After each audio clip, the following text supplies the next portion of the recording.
છે.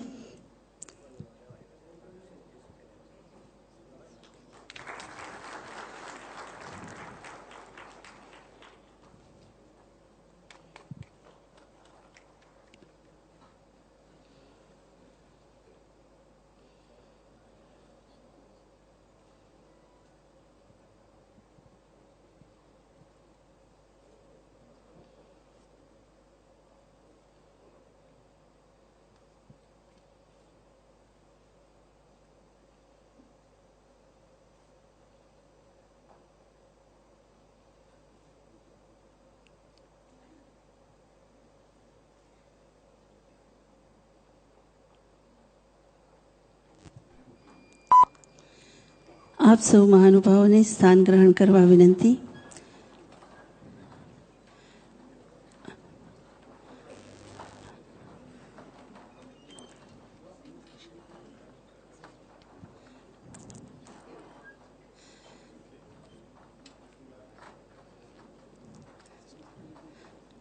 આપણી વચ્ચે ઉપસ્થિત સૌ મહાનુભાવોનું પુષ્પગુચ્છથી અભિવાદન કરવાનું, સ્વાગત કરવાનો મનોભાવ છે. જે અંતર્ગત સૌપ્રથમ ગુજરાત રાજ્યના માનનીય મુખ્યમંત્રી શ્રી નરેન્દ્રભાઈ મોદી સાહેબનું સ્વાગત પુષ્પોથી કરશે આદિજાતિ વિકાસ વિભાગના અગ્ર સચિવ શ્રી અરવિંદ અગ્રવાલજી.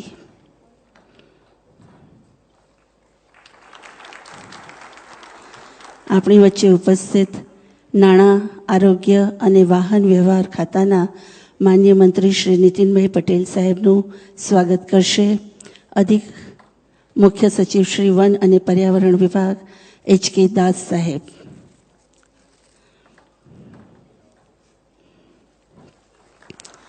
માન્ય મંત્રી શ્રી આદિજાતિ વિકાસ, વન અને પર્યાવરણ વિભાગના શ્રી ગણપતસિંહ વસાવા સાહેબનું સ્વાગત કરશે વન વિભાગના અગ્ર મુખ્ય વન સંરક્ષક શ્રી રાજીવ સાહેબ.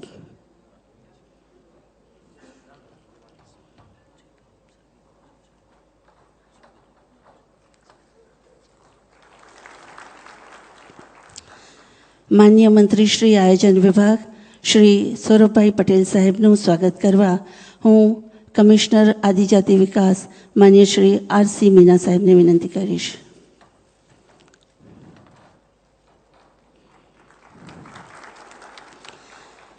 રાજ્ય કક્ષાના માન્ય મંત્રી શ્રી આદિજાતિ વિકાસ, વન અને પર્યાવરણના શ્રી જસવંતસિંહ ભાભોર સાહેબના સ્વાગત માટે હું અધિક અગ્ર મુખ્ય વન સચિવ શ્રી કબૂલચંદજીને વિનંતી કરીશ. આપણી વચ્ચે ઉપસ્થિત માનનીય મુખ્ય સચિવ શ્રી ગુજરાત રાજ્ય શ્રી વરેશ સિન્હા સાહેબના સ્વાગત માટે મુખ્ય વહીવટી અધિકારી ડેવલપમેન્ટ સપોર્ટ એજન્સી ઓફ ગુજરાતના શ્રી પી.બી. બ્રહ્મભટ્ટ સાહેબને વિનંતી કરીશ.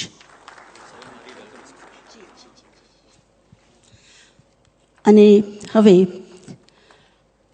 અગ્ર સચિવ શ્રીને હું વિનંતી કરીશ કે તેઓ સ્વાગત ઉદ્બોધન કરે. અગ્ર સચિવ શ્રી આદિજાતિ વિકાસ વિભાગ દ્વારા સ્વાગત ઉદ્બોધન. માનનીય મુખ્યમંત્રી શ્રી, માનનીય મંત્રીશ્રીઓ, આદરણીય સ્વામીજી, મંચસ્થ મહાનુભાવો, મારા સાથી અધિકારી ભાઈઓ અને બહેનો, આપ સૌનો આજની આ કાર્ય શિબિરમાં સ્વાગત કરતા મને અંતઃકરણથી આનંદની લાગણી અનુભવું છું. આદિજાતિ તાલુકાઓ અને વિકાસશીલ તાલુકાઓ હજુ વિકાસના મોટા ભાગના સૂચકાંકોમાં સામાન્ય વિસ્તાર કરતાં પાછળ છે એ હકીકત છે. દાખલા તરીકે સાક્ષરતામાં રાજ્યની જે સરેરાશ ટકાવારી છે 80%, એની સરખામણીમાં આદિજાતિ વિસ્તારની ટકાવારી ફક્ત 60% છે.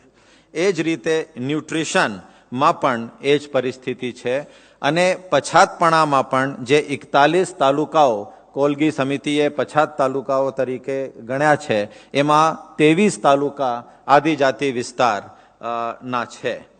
માનનીય મુખ્યમંત્રીશ્રીનો અભિગમ રહ્યો છે કે બંને પ્રકારના તાલુકાઓનો સર્વાંગી વિકાસ એક કટિબદ્ધ સમય મર્યાદામાં થાય, પરંતુ કદાચ બંને માટે અલગ અલગ દિશા નિર્દેશ કરવું પડશે, અલગ અલગ સ્ટ્રેટેજી અપનાવવી પડશે. આદિજાતિ તાલુકાઓને 3 ભાગમાં વહેંચવા માનનીય મુખ્યમંત્રીશ્રીએ સૂચન કર્યું છે, જેથી કે સમય મર્યાદામાં રાજ્યની સરેરાશ પરિસ્થિતિ, સરેરાશ વિકાસને સમકક્ષ એ તાલુકાઓ આવી શકે. તાજેતરમાં જ માનનીય મુખ્યમંત્રીશ્રીએ સૂચન કર્યું હતું કે આદિજાતિ વિસ્તારના તાલુકાઓને 3 કેટેગરીમાં વહેંચવામાં આવે. કેટેગરી A, B અને C.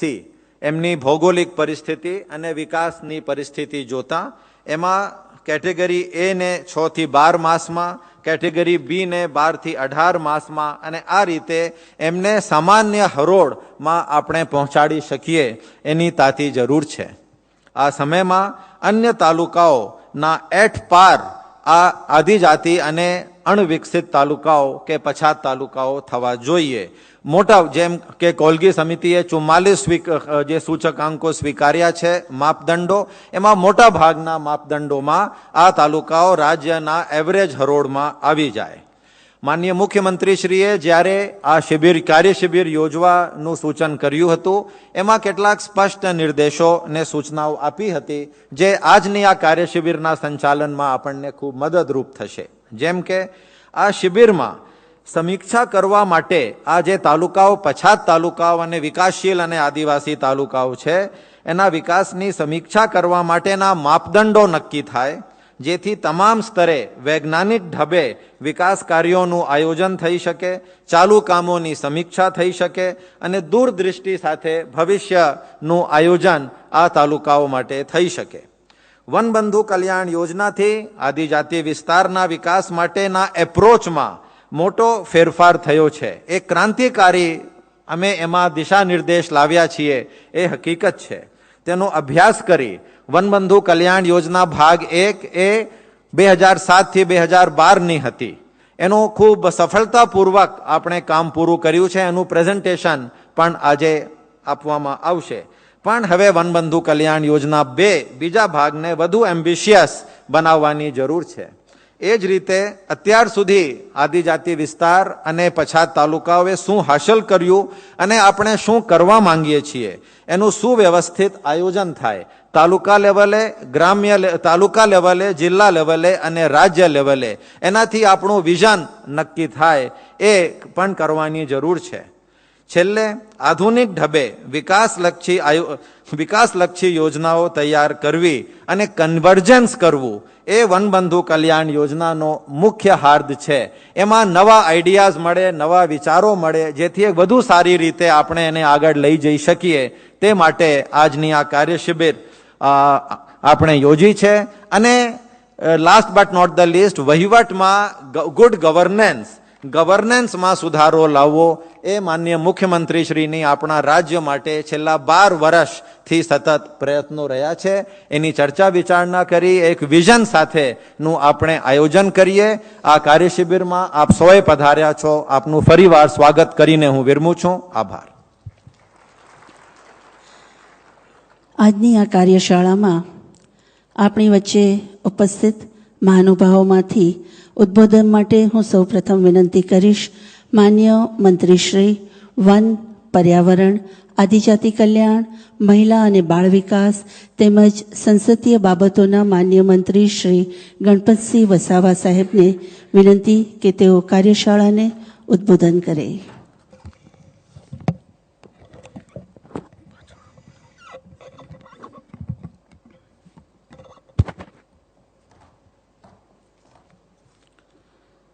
આજની ચિંતન શિબિરમાં આપણી સૌની વચ્ચે મંચ પર બિરાજમાન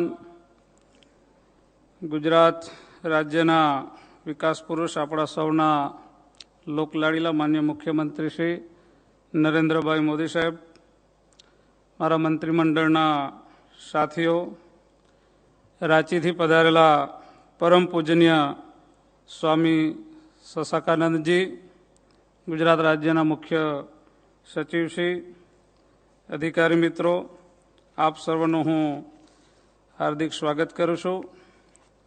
આજની આ ચિંતન શિબિરની પ્રેરણા માન્ય મુખ્યમંત્રીશ્રીએ આપી અને સમગ્ર કાર્યક્રમનું આયોજન પ્રસ્થાપિત કરવા, તેને પરિણામલક્ષી બનાવવા માટે હું તેઓનો ઋણ સ્વીકાર કરું છું. ગુજરાતના ઉમરગામથી અંબાજી સુધીના પૂર્વ પટ્ટીના 15 જેટલા આદિવાસી જિલ્લામાં વસતા આદિવાસી બંધુઓના સર્વાંગી વિકાસ માટે જો કોઈએ ચિંતા કરી હોય તો આપણા સૌના લોકપ્રિય નેતા અને ગુજરાતના માન્ય મુખ્યમંત્રી શ્રી નરેન્દ્રભાઈ મોદી સાહેબે કરી છે. તેઓશ્રીને ગુજરાત રાજ્યની પ્રજા વતી અને ખાસ કરી આદિવાસી સમાજ વતી હું શુભકામનાઓ પાઠવું છું. આજે થોડા ભૂતકાળ તરફ આપણે નજર કરીએ તો તેઓની દીર્ઘ દ્રષ્ટિએ આદિવાસી બંધુઓના સર્વાંગી વિકાસની દિશામાં એક વિકાસની શરૂઆત થઈ છે. રાજ્યના ઇતિહાસમાં સૌ પ્રથમવાર 2007માં વનબંધુ કલ્યાણ યોજનાની ઘોષણા કરી અને રૂપિયા 15,000 કરોડનું પેકેજ જાહેર કર્યું. આદિવાસીઓના વિકાસ માટે ચોક્કસ મુદ્દાઓ સાથે માદભર નાણાકીય ભંડોળની રકમની આયોજન કરવામાં આવ્યું.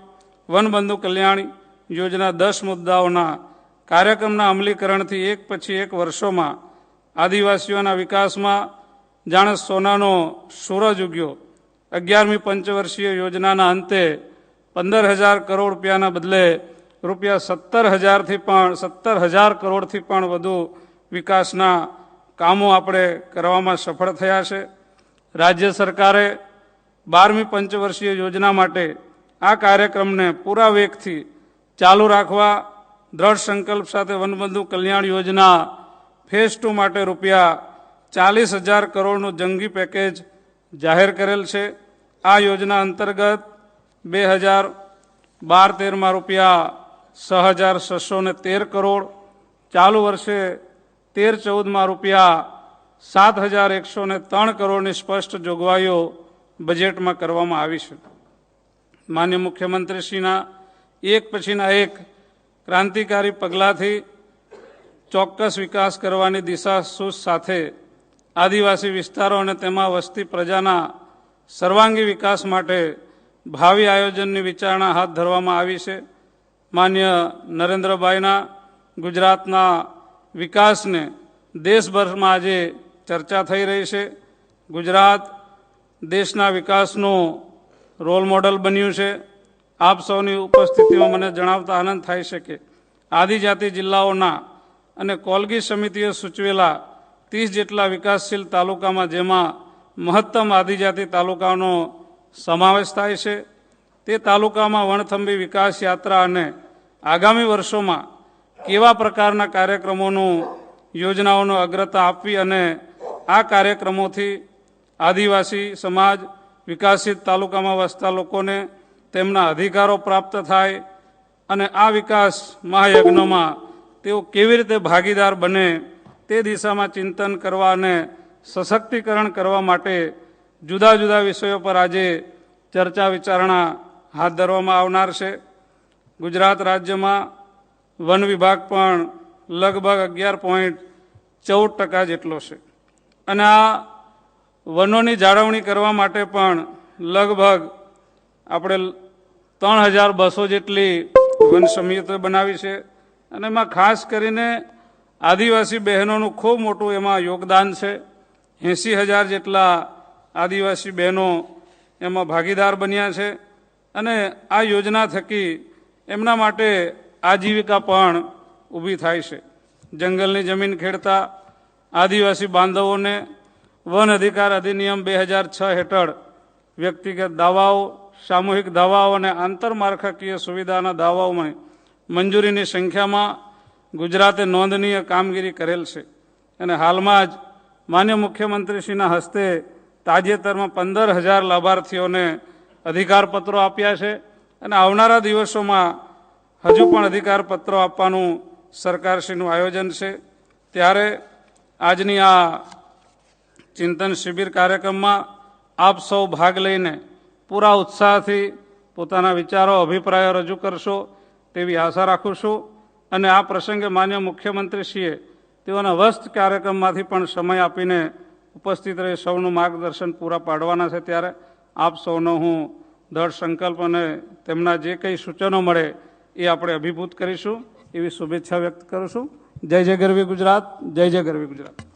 ધન્યવાદ.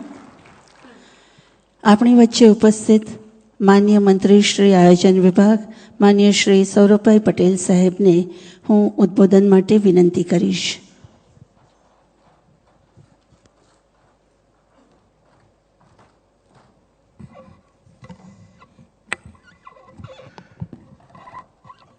આદરણીય મુખ્યમંત્રી શ્રી નરેન્દ્રભાઈ મોદી, મારા સાથી મંત્રી શ્રી નીતિનભાઈ, શ્રી ગણપતભાઈ, શ્રી જસવંતસિંહજી, ચીફ સેક્રેટરી, પૂજનીય સ્વામીજી અને ટીમ ગુજરાતના સાથી સભ્યો, વણથંભી વિકાસ અને એની અંદર બે વિષય ઉપર આપણે ખાસ ધ્યાન આપ્યું: વનબંધુ કલ્યાણ યોજના અને ડેવલપિંગ તાલુકાસ. આજે આ વર્કશોપની અંદર આપણે ભેગા થયા છીએ આ બે વિષયમાં આવતા દિવસોમાં કઈ રીતે વધારે સારી પ્રગતિ કરવી. આદરણીય મુખ્યમંત્રીશ્રીનો એક મંત્ર છે સર્વાંગી વિકાસ. અને સર્વાંગી વિકાસ ત્યારે થાય કે જ્યારે આપણે ગૌરવ સાથે કહી શકીએ કે આપણા ત્યાં બધા જ તાલુકાઓ એક સરખા છે. ગુજરાતની સ્થાપના થઈ પછી પ્લાનિંગ કમિશને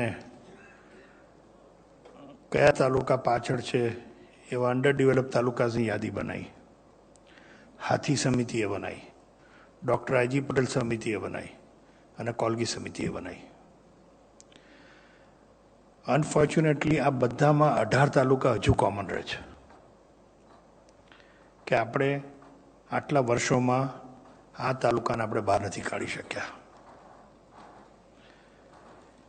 એટલે કેવી રીતે આ તાલુકાને ડેવલપ તાલુકા તરીકે કરવું હોય તો એ શું કરવું હોય એના માટે આપણે બેઠેલા અહીંયા સૌએ માઇન્યુટલી એનું આયોજન કરવું પડે. મુખ્યમંત્રીશ્રીએ તાલુકા દીઠ 3 કરોડ આપ્યા, પ્રભારી સચિવની એપોઇન્ટમેન્ટ કરી. ઘણા તાલુકાનું પરફોર્મન્સ સારું છે, પણ કમનસીબ છે કે ઘણા તાલુકાએ એમનું ફંડિંગ એ રોડ્સમાં આપ્યા. હવે this is the easy way out. Human development ઇન્ડેક્સમાં કઈ રીતે પ્રગતિ થાય. જ્યારે કોલગી સમિતિ બેઠી હતી ત્યારે એમણે દરેક તાલુકાના કઈ રીતે નબળો પાસો છે એના પેરામીટર્સ નક્કી કર્યા હતા. તો આ પેરામીટર્સને બહાર કાઢવા માટે આપણી જે તાલુકા લેવલની ટીમ છે, ઇન્ક્લુડિંગ કલેક્ટર, જિલ્લા વિકાસ અધિકારી, આપણાનું શું આયોજન કર્યું છે. જ્યારે આ સફળતાપૂર્વક પેશનેટલી આપણે જો આમાં આગળ વધશું ને તો જ વિલ બી 100% સક્સેસફુલ. રોજગારી કઈ રીતે વધે, ઇન્કમ લેવલ્સ કઈ રીતે વધે, આપણા ત્યાં ઉદ્યોગો થઈ શકે, ઉદ્યોગોને પૂરતું સ્કિલ ડેવલપમેન્ટ કઈ થઈ શકે, આવા અનેક પેરામીટર્સ છે. અને જ્યારે આ દસકો છેલ્લો ગુજરાતનો છે રહ્યો છે, this is the only state on an average કહી શકાય કે has a 10% GDP growth rate.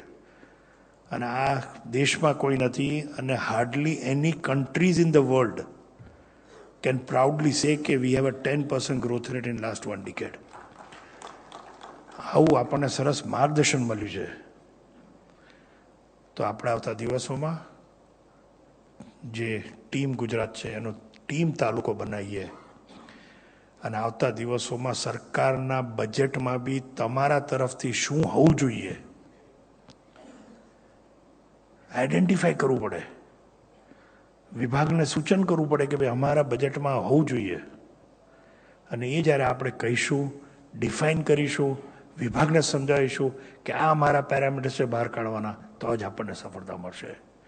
તો let's work as a team અને મેક અ માસ્ટર પ્લાન કે આવતા વર્ષોની અંદર આપણે ગૌરવ સાથે કહી શકીએ કે ગુજરાતના કોઈ બી તાલુકામાં જાઓ તો all talukas are equal.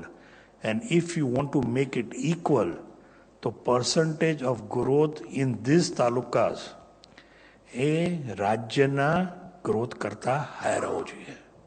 અને અગર હાયર હશે તો જ એ પહોંચી વળશે. તો એક સાથે મળીને બધા જ કામ કરીએ એવી શુભેચ્છા. આભાર. ધન્યવાદ. અત્રે ઉપસ્થિત આપ સૌની જાણ ખાતર વનબંધુ કલ્યાણ યોજના ઉપર એક નાનકડી ડોક્યુમેન્ટરી તૈયાર કરવામાં આવી છે, જે હવે અત્રે રજૂ થશે અને આપણે સૌ મળીને તે નિહાળીશું.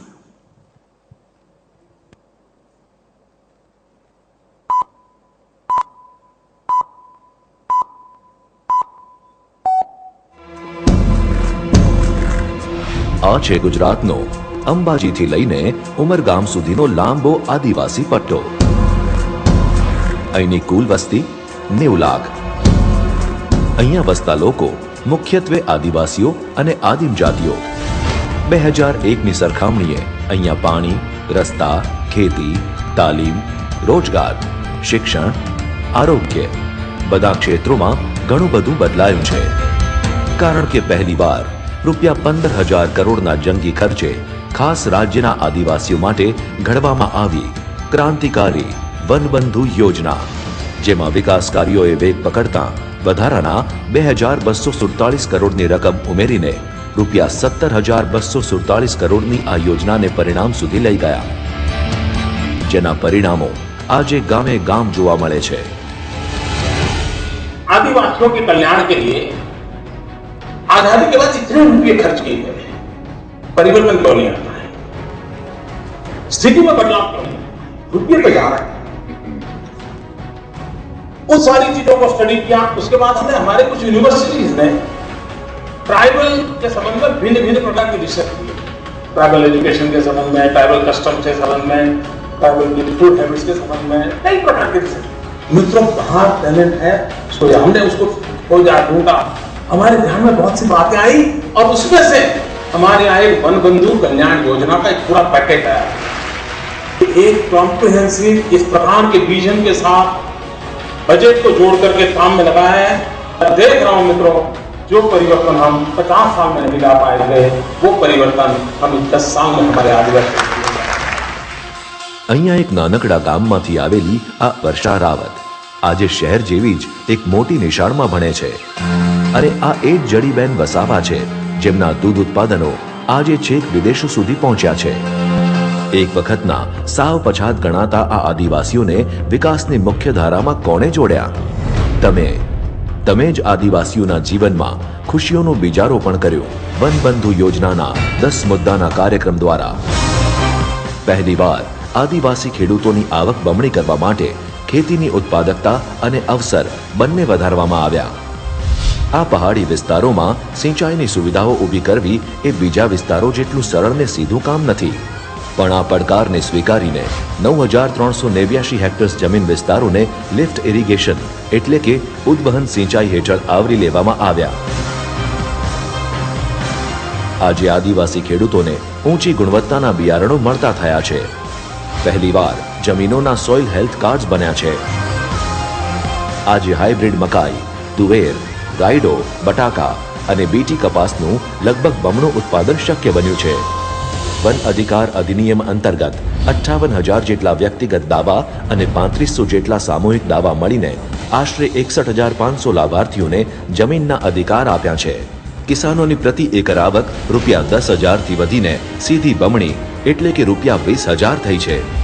સાથે સાથે ગામે ગામના પશુપાલકો સુધી દૂધના ડોલચાથી લઈને bulk milk chillers, દૂધઘર, milk testers અને કોલ્ડ સ્ટોરેજીસ કોણે પહોંચાડ્યા? તમે જ. આદિવાસી ગામડાઓમાં નવીન એવા એગ્રીકલ્ચર ડાયવર્સિફિકેશન પ્રોગ્રામ, પશુપાલન, યુવાનો માટે આઈટીઆઈ તેમજ કોટાજ અને રૂરલ ઇન્ડસ્ટ્રીઝની તાલીમ તેમજ મહિલા સશક્તિકરણ માટે મિશન મંગલમ જેવા કાર્યક્રમો ત્યારે સફળ બન્યા, જ્યારે રાજ્ય સરકારના તમામ વિભાગો અને તેના તમામ અધિકારીઓ અથાગપણે સતત સક્રિય રહ્યા. જેને કારણે કૌશલ્યવર્ધન કેન્દ્રો, crossbreed, integrated dairy development programme, ખેતીવાડી તેમજ સેલ્ફ એમ્પ્લોયમેન્ટ દ્વારા 7 લાખથી પણ વધારે વ્યક્તિઓ નવા રોજગાર પામ્યા છે.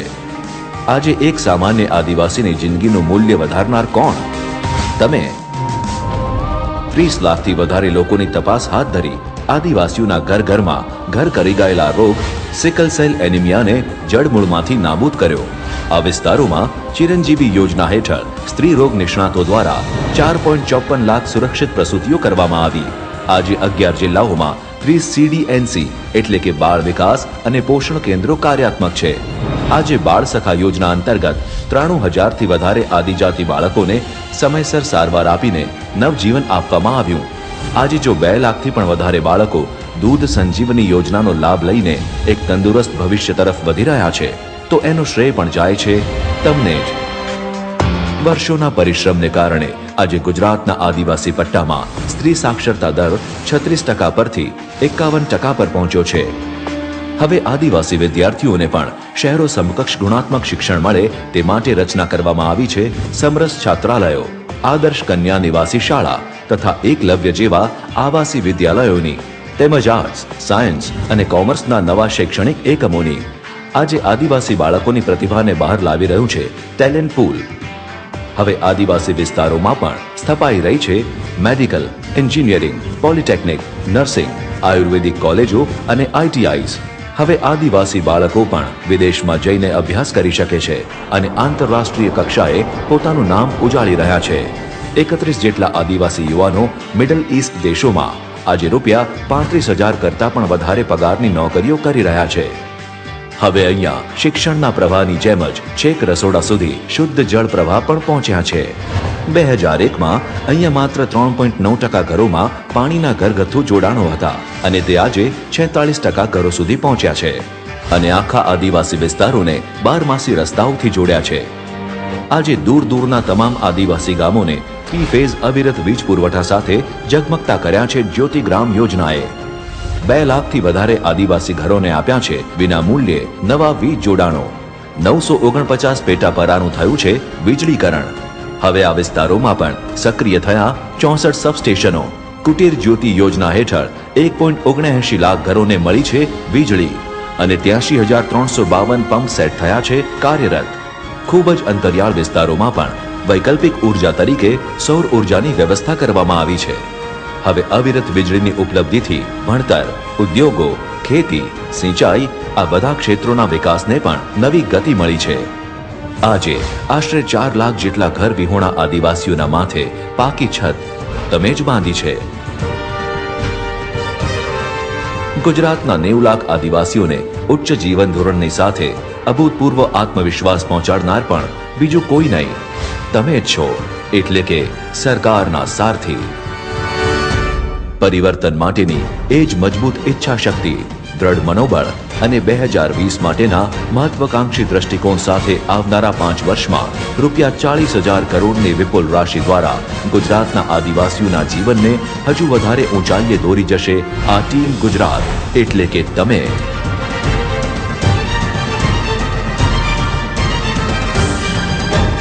ગુજરાતના આદિવાસી વિકાસ માટે આપણે સૌ સમર્પિત છીએ અને હંમેશા રહીશું.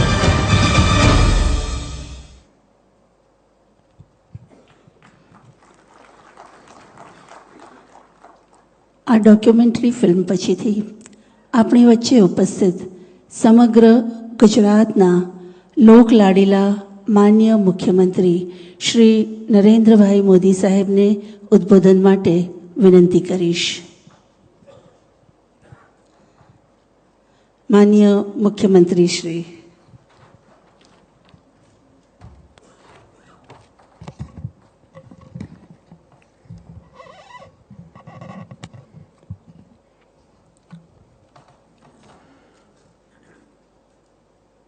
मंचस्थ सर्वे महानुभावों, साथियों, पूज्य शशाकानंद जी,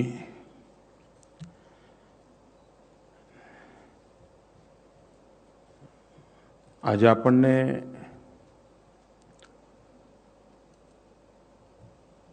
સ્વામીજીનું માર્ગદર્શન મળવાનું છે. એમણે પોતાનું જીવન આદિવાસીઓના કલ્યાણ માટે જ ખપાવ્યું છે. ભારત સરકારનું પ્લાનિંગ કમિશન પણ જ્યારે આદિવાસીઓની યોજના અંગે વિચાર વિમર્શ કરતું હોય છે ત્યારે સ્વામીજીનો એમાં સિંહ ફાળો હોય છે. ભારત સરકારની પણ અનેક સમિતિઓમાં આદિજાતિ કલ્યાણના કામોના બાબતમાં એમની સક્રિય ભૂમિકા રહેતી હોય છે. આર્થિક વિકાસ, human resource development, sustainable growth, આ બધી બાબતોમાં એમણે પ્રત્યક્ષ ધરતી પર એક મોડેલ તૈયાર કર્યું છે. આમ તો એમનું કાર્યક્ષેત્ર કેન્દ્રબિંદુ રાંચી છે, પરંતુ આ પ્રવૃત્તિ સાથે જોડાયેલા અનેક લોકો સ્વામીજી સાથે જોડાયેલા હોય છે. એમનો પ્રત્યક્ષ અનુભવ આપણને બધાને જરૂર કામમાં આવશે. મારો વિશેષ નાતો રહ્યો છે, કારણ જીવનના પ્રારંભિક કાળમાં જેમના સાનિધ્યમાં મારું સંસ્કાર થયા, એમની સેવા એમણે લગભગ 18 વર્ષ કરી છે. અને એના કારણે મારો નાતો એ દુનિયા સાથેનો બહુ નિકટ રહ્યો છે. આજે ઘણા સમય પછી સ્વામીજીનો લાવો મળ્યો છે, આનંદ થયો. આજે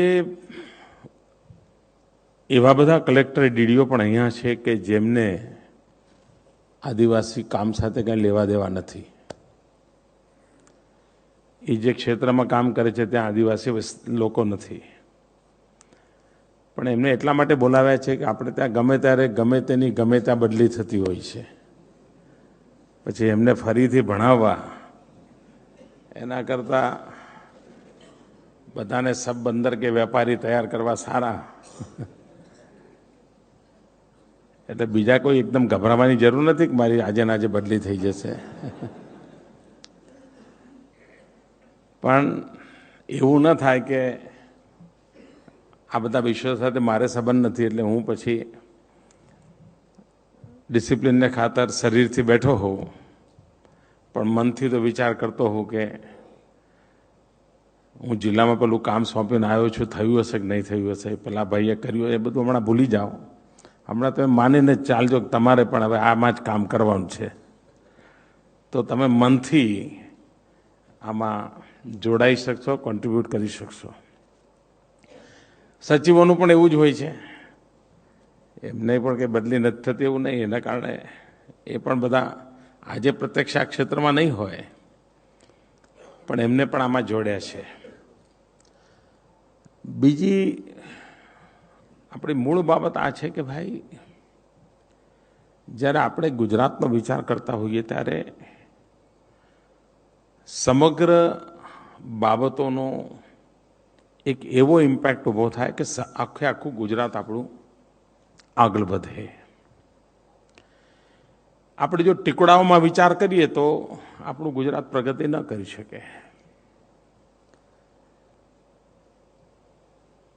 વીજળી પેદા કરીએ પણ વીજળી પહોંચાડવાની વ્યવસ્થા ન કરીએ, પહોંચાડવાની વ્યવસ્થા કરીએ પરંતુ જેને વાપરવાની છે એના સુધી ન પહોંચે તો કંઈ ઉપયોગ નહીં. આમ આપણને થાય કે અમે પહેલાં 2000 મેગાવોટ જનરેટ કરતા હતા, હવે 5000 કરીએ. આમ તમારો આંકડો સરસ બોલે, પરિણામ કાંઈ ન દેખાય.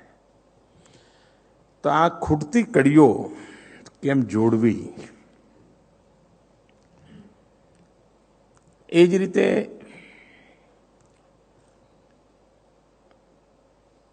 એનો સમગ્રતયા વિચાર કરીને તાલુકાને એકમ ગણીને આપણો તાલુકો ધમધમતો થાય, આપણી જે પ્રાંત રચના કરી છે, પ્રાંત રચના પણ ખાસ કરીને આ ટ્રાઇબલ બેલ્ટમાં વધુ અસરકારક થાય. કારણ રાજ્યના બીજા તાલુકાઓ ઓલરેડી આગળ નીકળી ગયા છે. આ તાલુકાઓને એની હરોળમાં લાવવા હોય તો પણ પેલા કરતા આની સ્પીડ ડબલ જોઈએ, કારણ કે પેલા તો આગળ વધતા જ જાય છે. તો ગેપ જો ઓછી ન થાય તો આ કોઈ દિવસ બરાબર થશે નહીં. અને તેથી આપણા કામની સ્પીડ પણ વધારવાની આવશ્યકતા છે. આપણા કામનો વ્યાપ પણ વધારવાની આવશ્યકતા છે. અને બીજું, બાકી લોકો જ્યાં પહોંચ્યા છે, અન્ય તાલુકાઓ, એમાંથી જે આપણને અનુભવ મળ્યો છે, એ અનુભવથી આપણે આગળ વધવું છે. એવું નહીં કે ભાઈ હવે અહીંયા પાછા નવા પ્રયોગો કરીએ આપણે અને પાછો આપણો અનુભવોનો સરવાળો કરીએ.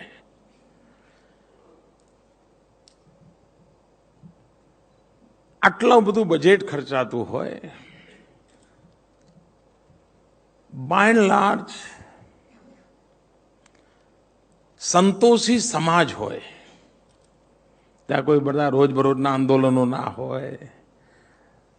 તમારે ત્યાં અરજી કરવા આવ્યા હોય કોઈ આદિવાસી ભાઈ કે બહેન, કલાકો સુધી બહાર બેઠા હોય, તડકામાં બેઠા હોય, પાણીની પણ વ્યવસ્થા ના હોય, પણ એ તમારી પાસે મળે ત્યારે આંખ ઝુકાવીને નમ્રતાપૂર્વક પ્રાર્થના કરતો હોય કે ભાઈ જરા, તમે શહેરમાં હોય તો એવું ના હોય કે હું સમજો, તમે ત્યાંથી શરૂ કરે, ક્યાં ગયા હતા, કેમ ટાઈમ નથી આપતા, ત્યાંથી ચાલુ કરે. આટલો અનુકૂળ સમાજ આપણને મનમાં એમ ના થાય કે આના માટે કંઈક કરવું જોઈએ. અને ઘણીવાર તમે એને કહો ના થયું, સોરી હો સાહેબ, મારી ભૂલ થઈ ગઈ, મેં તમને તકલીફ આપી, એવો ભાવ હોય એનો. જીવનમાં ક્યારેક એમ ના થાય કે ભાઈ કંઈક એવું કરીને જવું કે જેથી કરીને મારા આખા જીવનકાળમાં એ સ્મૃતિઓ એવી હોય કે જે મને વાગોળવાથી નિવૃત્ત જીવનમાં પણ પ્રેરણા મળતી રહે. હું પોતે જ મારો પ્રેરક બનું. અને શક્ય છે, એવું નથી હોતું. તમે જોયું હશે, જે કવિઓ હોય ને, નવું કાંઈ ન કરી શકે તો જૂની કવિતા વાંચીને પણ જીવી શકતા હોય છે, પોતાની જ. એને તાકાત આપે. ભાગેશભાઈ છે કે નહીં? એમ મિત્રો, ઘણી વાર આપણને બીજે બાજુથી પ્રેરણા મળે કે ના મળે, આપણા પોતાના કામને પણ જો ઉત્તમ રીતે કર્યું હોય તો આપણે પણ એમાંથી સંતોષ પણ મેળવી શકીએ. આપણું જ કરેલું કામ આપણા માટે પ્રેરક પણ બની શકે. કોઈ વાર આપણે સમગ્રતા વિચાર કર્યો કે ઉમરગામથી અંબાજી આદિવાસી તાલુકા છે, જંગલના કાયદાઓ છે, ફોરેસ્ટ ડિપાર્ટમેન્ટની પરેશાની છે, રેવન્યુ વાળાને ફોરેસ્ટ વાળાનો ઝઘડો છે, ઓફિસરોને ત્યાં મોકલીએ તો પનિશમેન્ટ પોસ્ટિંગ લાગે છે, આ બધું જે હોય તે. પણ તેમ છતાંય ક્યારેય વિચાર કર્યો કે ઉમરગામથી અંબાજી આખો પટ્ટો કેટલો સમૃદ્ધ પટ્ટો છે, એના સામર્થ્ય તરફ નજર કરી છે આપણે કોઈ દિવસ? તમે એટલું જુઓ ને તોય તમને અચ્છા ભાઈ, આને આપણે ચૂકી ગયા. એક સમય હતો જ્યારે આપણે કચ્છને એમ જ માનીને ચાલ્યા કે જવા દો ને ભાઈ, કચ્છમાં કઈ નહીં, ફોડી ખાશે લોકો, એમના નસીબમાં હશે જશે. પણ જેવું આપણે કચ્છમાં ધ્યાન કેન્દ્રિત કર્યું, આજે કચ્છના નામે ગુજરાતની ગાથા આપણે કહેતા થઈ ગયા. અમારે ત્યાં આમ છે, અમારે ત્યાં તેમ છે, અમારે ત્યાં ઠીકડું છે. નહીં તો આજથી 10 વર્ષ પહેલા કચ્છમાં બદલી થાય એટલે પતી ગયું સાહેબ, જાણે એનું અડધું તો મોત અહીંયા જ બોલાઈ જાય. આજે સામેથી આવે સાહેબ, થોડો સમય કચ્છમાં પણ કામ કરવાનો મોકો મળે તો સારું.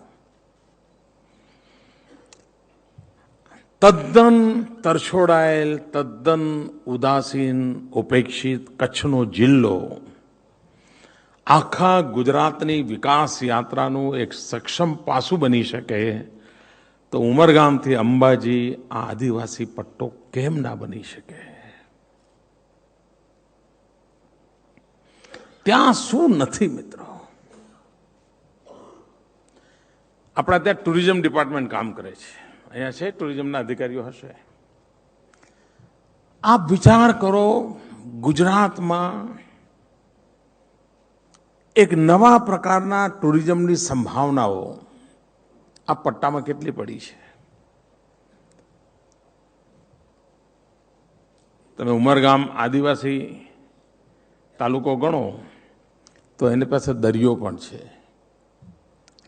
મનુષ્યને યાત્રાની અંદર, પ્રવાસમાં કુદરતી સંપદા આ સૌથી વધારે ગમતી હોય. જંગલ ગમે, વિશાળતા ગમે, પર્વત ગમે, આ બધો ભંડાર પડ્યો છે. એની જે આસ્થાઓ પડી છે, એ આસ્થાઓના બધા ધામ આપણા કા દરિયા કિનારે છે કા જંગલમાં છે. તમે ડાંગમાં જુઓ તો શબરી માતા છે, તમે નવસારીમાં જાઓ તો હમણાં જેનું આપણે ઉદ્ઘાટન કર્યું ને નવસારીમાં, ઉનાઈ માતા છે, સીતા માતાનું સ્થાન છે. ત્યાંથી છે તમે આગળ જાઓ તો તમને પાવાગઢ મળે, તમને જાંબુગોડા પાસે ઓલા હનુમાનજી મળે,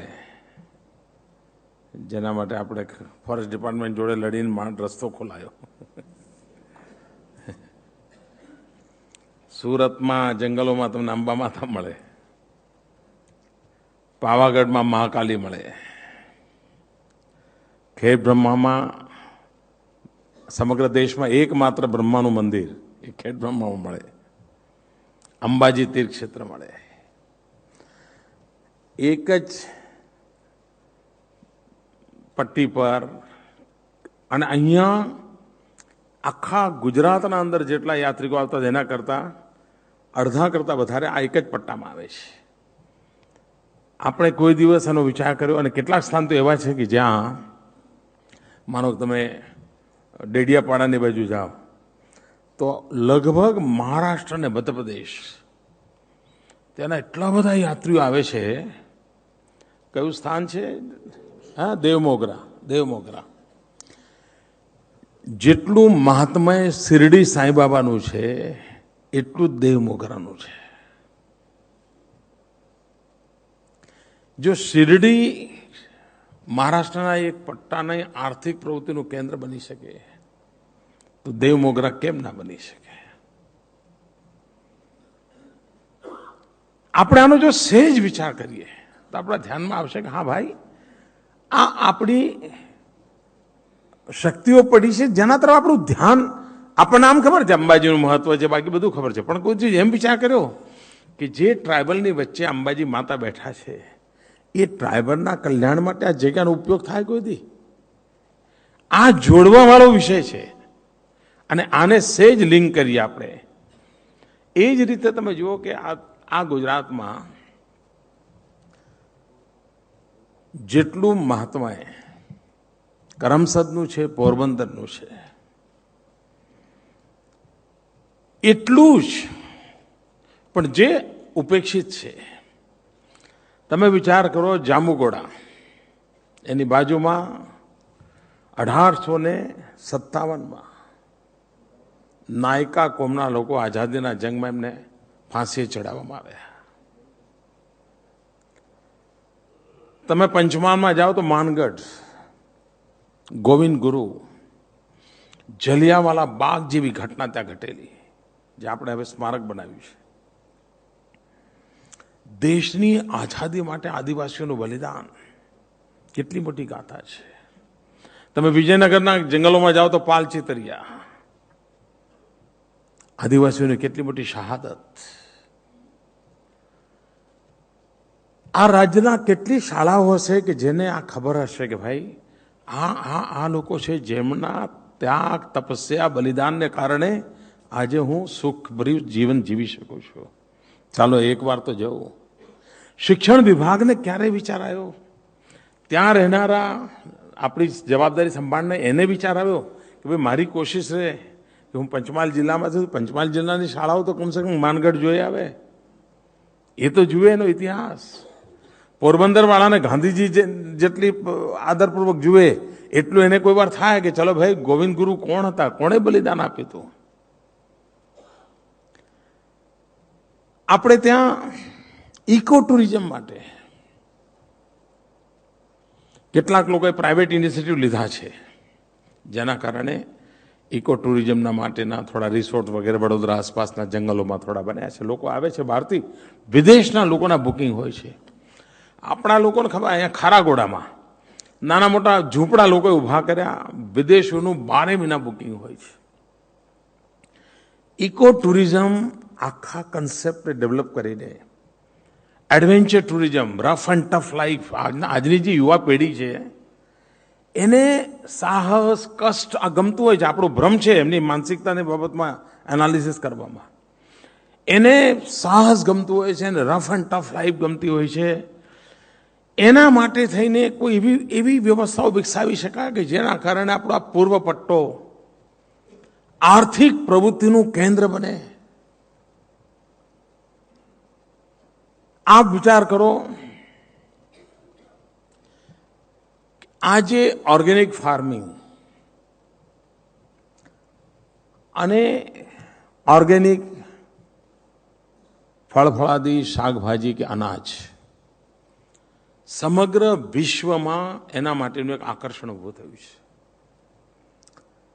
અપર મિડલ ક્લાસ સોસાયટી 5-50 રૂપિયા વધારે ખર્ચીને પણ એને તમે ઓર્ગેનિક કહો એટલે તરત જ એમ કે લાવ ભાઈ આ લઈ જઈશું. આજે પણ આપણા આદિવાસીની ખેતીની પરંપરા એમાં આ કેમિકલ બેમિકલ કંઈ છે જ નહીં ભાઈ. આપણે તેવું બગાડ્યું હોય ત્યાં જ્યાં આપણે પહોંચ્યા હોય ને બગાડી આવ્યો હોય વાત જુદી છે, એને જ બગડ્યો. એને કોઈ સમજાવ્યું કે ભાઈ જો તું તો સદીઓથી પરંપરાથી આ રીતે કરે છે, તારી પ્રોડક્ટિવિટી વધારવાના અમારા આ ઉપાય છે. એગ્રીકલ્ચર ડિપાર્ટમેન્ટને વિચાર આવે અને ઉમરગામથી અંબાજી સુધી આદિવાસીની જેટલી પણ પેદાવાર હશે એને ઓર્ગેનિક બ્રાન્ડિંગ સાથે દુનિયાને કેમ ના આપીએ મિત્રો? આજે પણ ન્યુટ્રિશનની આટલી બધી ચર્ચા ચાલે છે. આપણી ડાંગ પટ્ટાની નાગલી, એની તોલે ન્યુટ્રિશન વેલ્યુ વાળી કોઈ ચીજ જ નથી. આ પ્રૂવન છે. સ્થાનિક આદિવાસી સખી મંડળની બહેનોએ અને ત્યાંના ખેડૂતોએ પ્રયોગ કરીને પહેલા નાગલી, કાળા રંગની નાગલી મેં તો જોયેલી જ્યારે હું એ વિસ્તારમાં કામ કરતો હતો. હમણાં હું 2-3 કાર્યક્રમમાં ગયો તો મને વ્હાઇટ નાગલી બતાવી. એનો અર્થ કે એમાંથી બનેલો પાપડ કે એમાંથી બનેલી રોટલીનો રંગ પણ ગમે એવો હોય છે. ત્યાંના સ્થાનિક લોકોએ પ્રયોગ કરીને વ્હાઇટ નાગલી પર ગયા. ન્યુટ્રિશન વેલ્યુમાં કોઈ કમી નથી. આપણને વિચાર આવે કે જો ન્યુટ્રિશનની બાબતમાં આટલી મોટી તાકાત હોય તો ત્યાં ઉત્પાદન કરનાર, નાગલી ઉત્પાદન કરનાર માણસને નાગલીનું ઉત્પાદન કેમ વધે અને નાગલીનું માર્કેટ કેમ ઊભું થાય ને માર્કેટથી ન્યુટ્રિશન સામેની જે સમસ્યાનું સમાધાન કેવી રીતે થાય? આપણે એક સાથે બીજું, બીજા સાથે ત્રીજું, ત્રીજા સાથે ચોથું જોડીને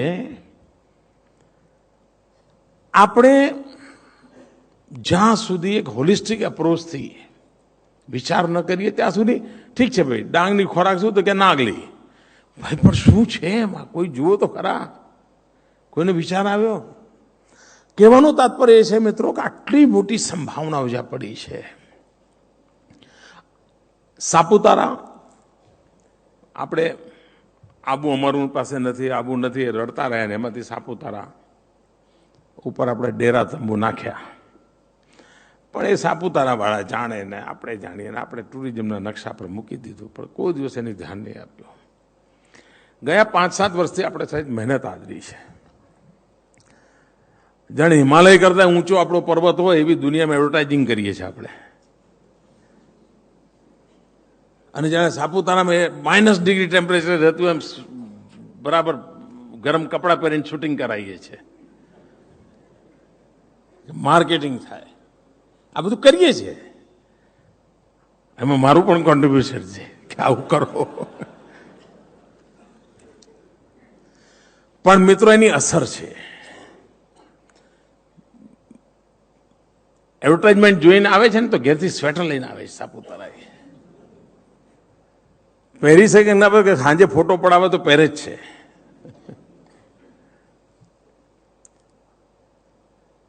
પણ મિત્રો આપણે જોયું કે સાપુતારામાં 3-4 ઇવેન્ટ કરવાના કારણે ખૂબ મોટું ટુરિઝમને બળ મળ્યું. ત્યાંના લોકોને રોજગાર મળ્યા. જે મકાઈના ડોડા 7 રૂપિયા 8 રૂપિયા કોઈ ખરીદતું નહોતું, આપણા સાપુતારાની ઇવેન્ટને કારણે 26 થી 30 થી 32 રૂપિયા સુધી વેચાય છે. એ કોના કમાણી ગઈ? આદિવાસીના પેટમાં ગયા પૈસા, આદિવાસીના ઘરમાં ગયા. મિત્રો નાની નાની નાની બાબતો હું એટલા માટે ઉલ્લેખ કરું છું કે સહેજ કાળજી લઈએ. શા માટે પાવાગઢ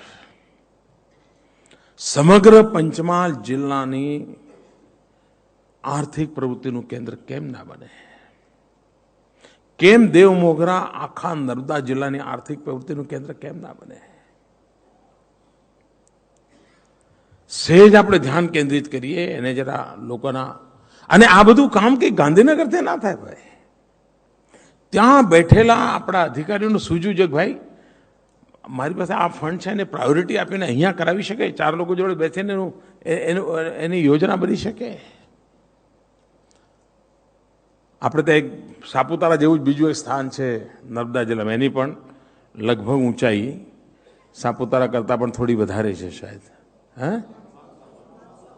હા, હવે માલ સમન ત્યાં એક પોપટ થાય છે.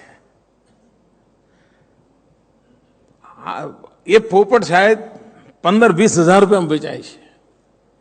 પોપટની કિંમત 15,000-20,000. અને આપણે એને પ્રતિબંધિત કરવો પડે છે. હવે આપણી જવાબદારી નથી કે આ પોપટ આટલું મોટું અમૂલ્ય આપણી પાસે પોપટ છે. કેટલા લોકોને ખબર હશે ભગવાન જાણે. આ એક અમૂલ્ય વારસો છે. એ વારસાનું રક્ષણ પણ થાય અને એટ ધ સેમ ટાઈમ એનું માર્કેટિંગ પણ થાય. એ પોપટનું શિક્ષણ કરી શકાય. જેની એની જે સાઈઝ છે એ પણ સામાન્ય પોપટ કરતાં 1.5 છે. એનામાં શિક્ષણ મેળવવાની એની ક્ષમતા ખૂબ તેજ છે. એટલે બુદ્ધિશાળી પોપટ છે. એટલે હવે આપણે કોઈને કહીએ ભાઈ આ તો પોપટ જેવો છે, ના ચાલે. મારું કહેવાનું તત્પર શું છે મિત્રો કે જો હું આ વિસ્તારના વિકાસની ચિંતા કરતો હોઉં તો આ બજેટથી વિકાસ થાય. બધા